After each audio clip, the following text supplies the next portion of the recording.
Hello there, Sev here from Motorhome Dealer Group, and welcome to this video guide on the Ford Transit cab area. Now, the subject vehicle today is a third generation pre-facelift vehicle, and this is what the cab layout should look something like in your vehicle. Now, of course, there are a few different specifications, so this subject vehicle may have more or less features than your own. This video guide is designed to give you a familiarization to let you know where all the key features are and how to operate the common functions so that you feel comfortable getting up and running in your vehicle. Now, we do have an accompanying underbonnet video guide as well, just to help you find your way around the underbonnet area, but this video is going to be focusing solely on the cab area. Now, we're also not going to be covering any troubleshooting, problem solving, anything like that. If you are having issues with your vehicle, then please do consult a technical professional's help. This video is purely just a quick help guide to get you up and running, to find the common features and how to use them in your Ford Transit cab area. So, with all that said, let's get started. So, we're going to be starting over here on the driver's door card area. This particular vehicle does have electric windows, and that is the controls for the windows here in the cab area. Door handle here and door lock is just there as well. So the right of the dashboard area here, we have the headlight controls. This particular vehicle, of course, has side lights, headlights, and fog lights are a pull out. That's your rear fog lights there. Here we have the headlight angle adjustment, and then we come to the steering wheel and steering column. Starting with the steering column first, over here on the right hand side we have the wipers, so they're going to go up through the different stages there. We have push in on the end here to wash wipe, and down is the intermittent there. And then over to this side we have the indicator stalk. So here we have up and down. Some vehicles may be fitted with a nudge indication as well for lane changing. And then we have a pull towards for main beam. And if you notice, there's a sort of soft stage there with a detent, but if we pull further, we then hit the toggle. And I'll show you that in function if I turn the vehicle ignition on. Ignore the beep. That's on this vehicle only, but if I turn the headlights on now, which you can see on the vehicle in front of us, they are on, and we also have the illumination there. And if I pull, you can see the flash, and there is the toggle. Okay,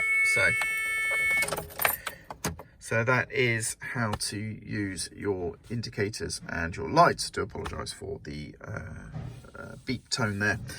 On the steering wheel itself, this particular vehicle just has a horn which is in the centre, which you can push with your thumb or with a punch of your palm. Quite simple.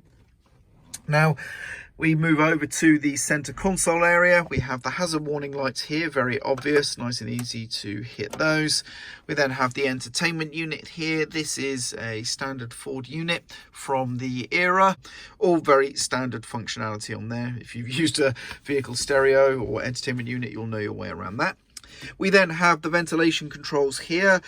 Ford standard ventilation controls tend to operate in a sort of, you can go from one way or the other from the center position. So going left of the center is going to be fan speeds, but recirculating the air.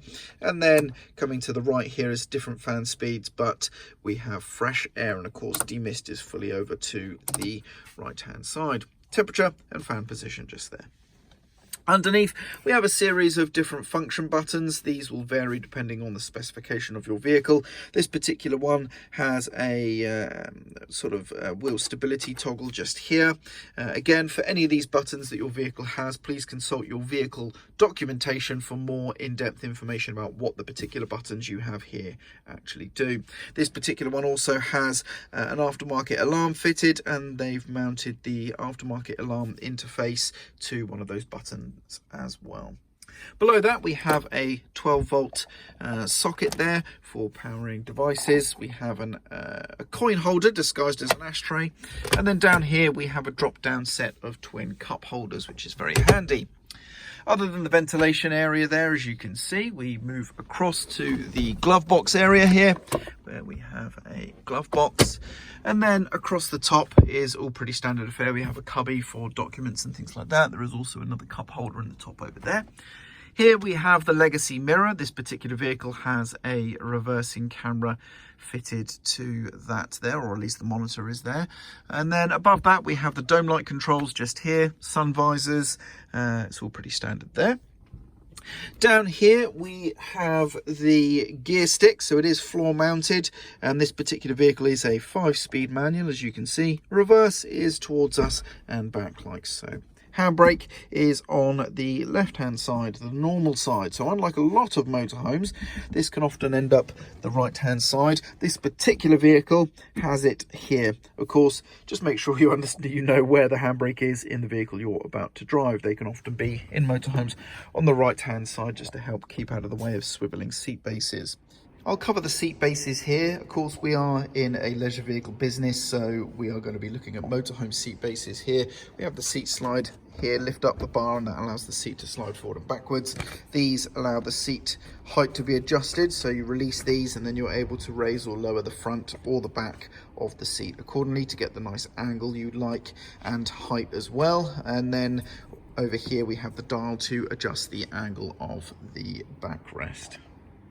In the driver's door footwell, we have a panel here that you can remove to gain access to the vehicle toolkit, which of course is very important, so make sure that is present in your vehicle. But if you were struggling to find it, that is where it is located.